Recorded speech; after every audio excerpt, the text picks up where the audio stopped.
The pack is the single most important unit in Garou society. They are a family, closely bonded, often operating alone and relying only on each other. The pack is only as strong as its weakest link, but a functional pack ensures that any weakness from one is compensated for by the others. A Garou without a pack is pitied, considered less, and sometimes even ostracized. Most werewolves consider packs to be formed by Gaia herself, selecting the members for purposes beyond any common Garou's understanding. A pack's members are most often of different auspices.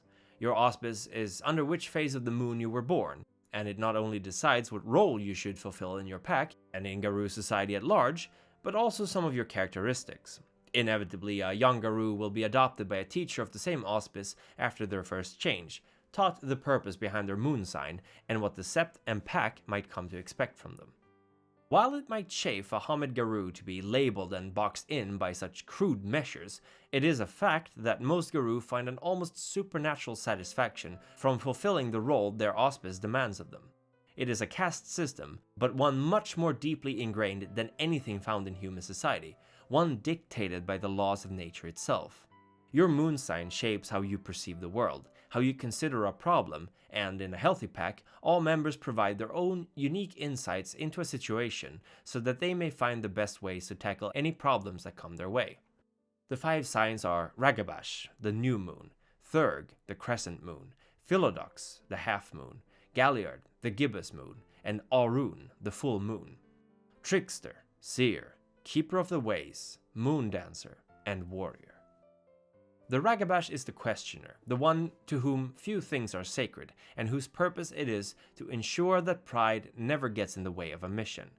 They may be comedians, bringing levity to an otherwise grim and dreary existence, but they can also be investigators, digging deep into hidden motivations and agendas to reveal the truth behind the posturing and claims of honor and duty. New moons tend to be easier to get along with as well, and can often aid in building bridges between different factions, or even packmates who might not see eye to eye. They are not leaders per se, but rather skilled in seeing both sides of an issue.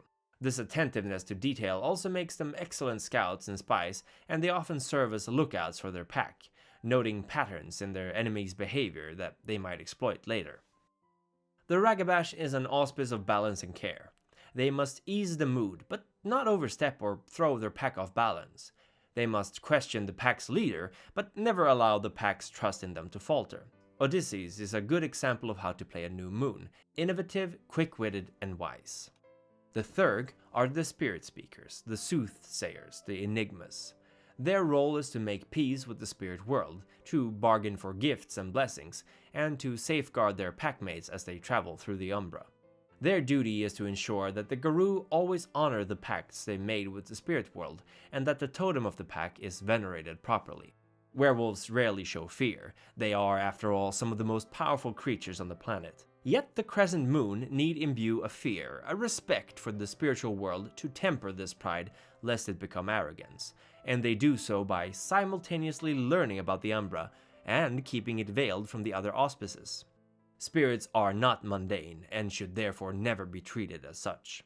Spirits do not commune like mortal creatures. They are beings of concepts, of emotions and ideas, and so a Theurge must learn to speak their language to truly understand them, and this in part is what makes them as enigmatic and strange as they are.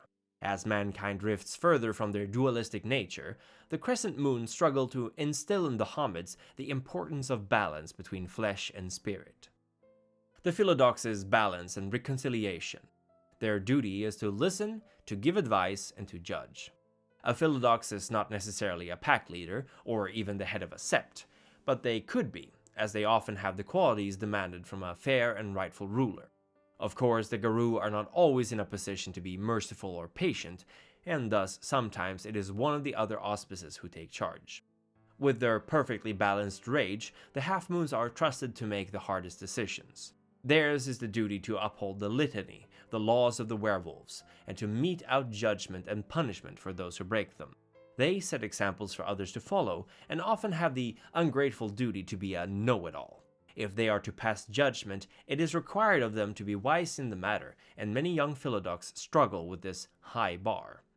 when the Hamid and Lupus are at each other's throats, or the Ragabash has angered the Ahroun beyond reason, it is the duty of the Half-Moon to soothe tempers, balm wounds, and vie for peace, or at least cooperation. It is a thankless job, but it needs be done. The Galliard tells the tales of heroes of the past and present, remembering great deeds, cautionary tales, and lore.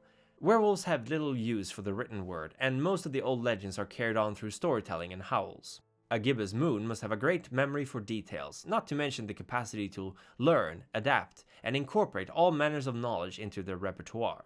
How would they be able to retell the forming of a pact with the spirits if they do not know how they communicate, or the tragic love between two Garou if they do not know the litany? Teachers, poets, and bards, the Galliards are the ones who howl the loudest, party the longest, and remember the most. They know the names of all those who have fallen in the Sept's defense, and those who have been outcast for their sins.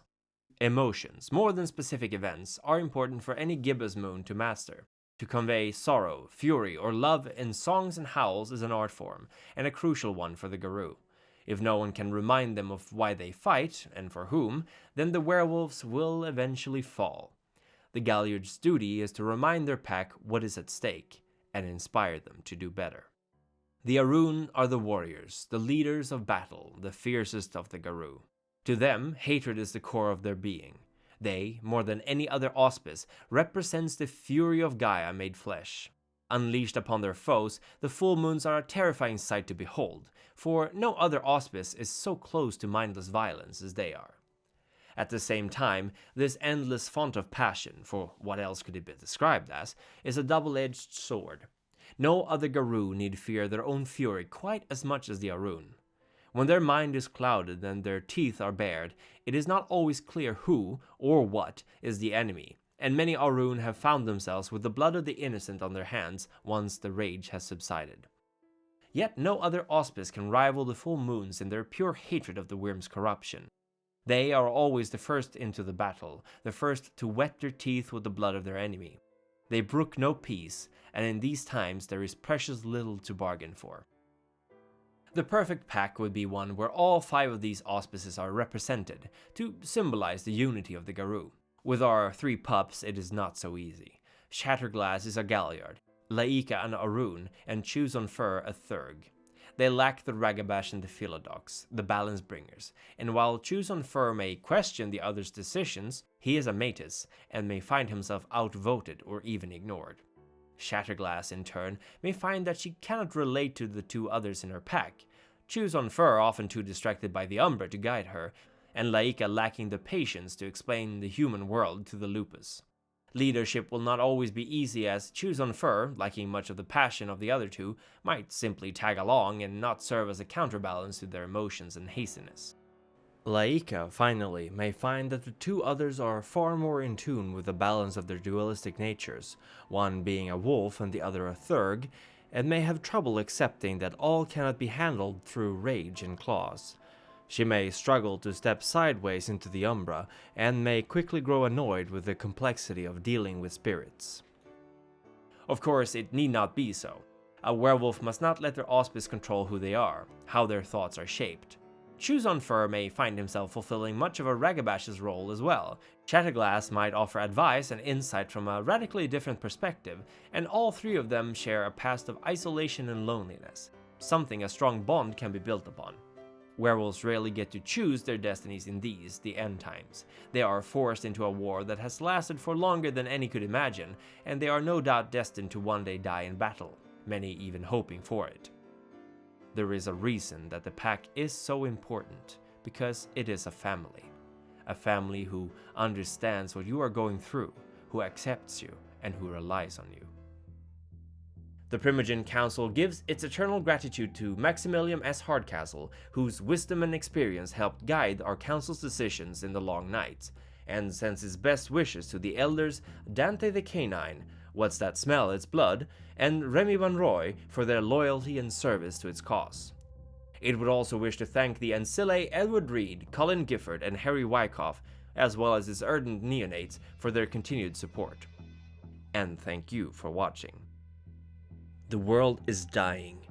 When will you rage?